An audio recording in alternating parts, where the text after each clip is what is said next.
โอ้โหสบีได้สบายดีตอนเช้ากับบรรยากาศทงไฮทงนาตาวินสมัดแจ่มจ๋าแท้มือนี้เขากระซุกเต็มไฮเต็มหน้าเลยอ่ะคือซีเมนเหมาะสมแก่การเกี่ยวเลยเนี่ยมือว่านก็เก็บเกี่ยวไปแล้วน้อยหนึ่งมือในชีสืบต่ออีก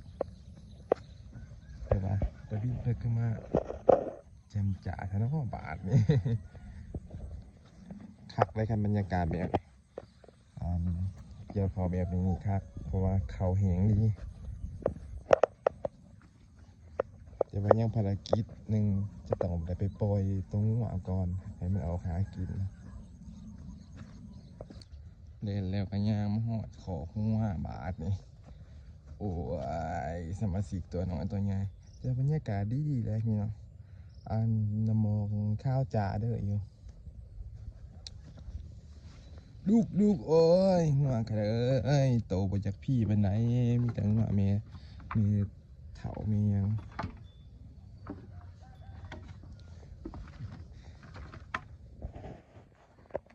แสงตะเวนเจียดจ่าอีมันโอ้ย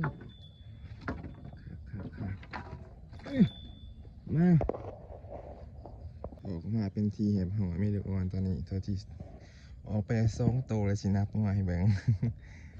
นี่ตัวที่3อันนี้ตัวที่4ลูกหน่อยตัวที่5ตัวที่6ที่7ที่8 9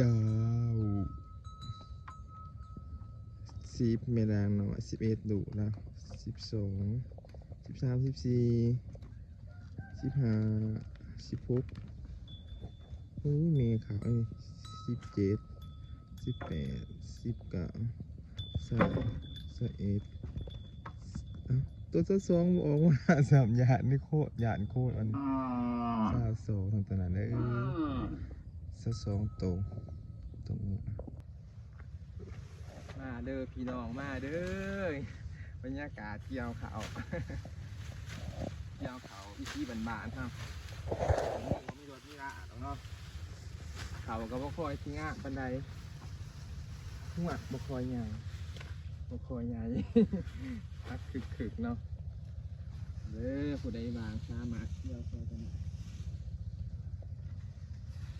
ผู้ใดบางก็มาเป็นกำลังใจในการคอมเมนต์บอกกดไลค์กดแชร์ให้กันแน่กดติดตามเป็นจักบาท2 บาท ก็ให้อยู่ดีมีเฮขอขอบใจ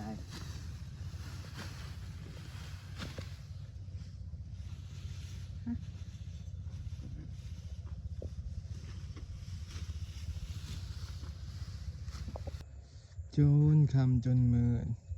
อย่าบอนนี่กับไปเกี่ยวอีกบอนหนึ่งเขาก็ยังบ่ฮันได้แก่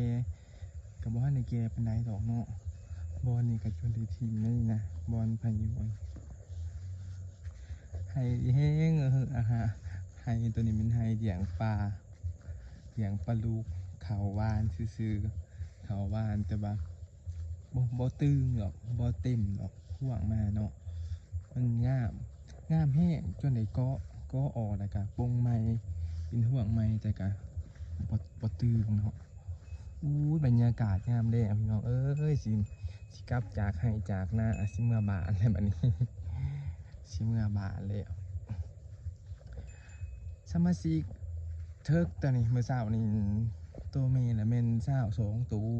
มาอยู่นี่อีก3 ตัวเทิก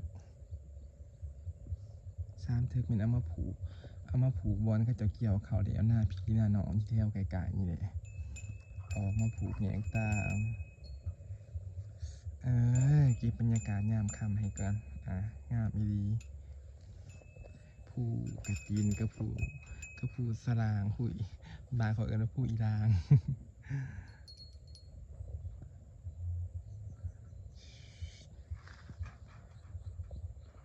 จนคำจนมือกับโบมาแหนแต่กับม่อนมวน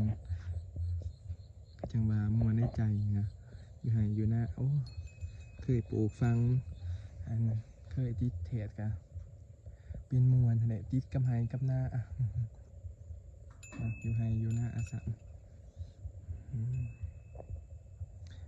ขอบใจเด้อที่เขามาเบิ่งเขามาติดตามเด้อขอให้เจริญมีความสุขกายสบายใจเพื่อสุขสุขคน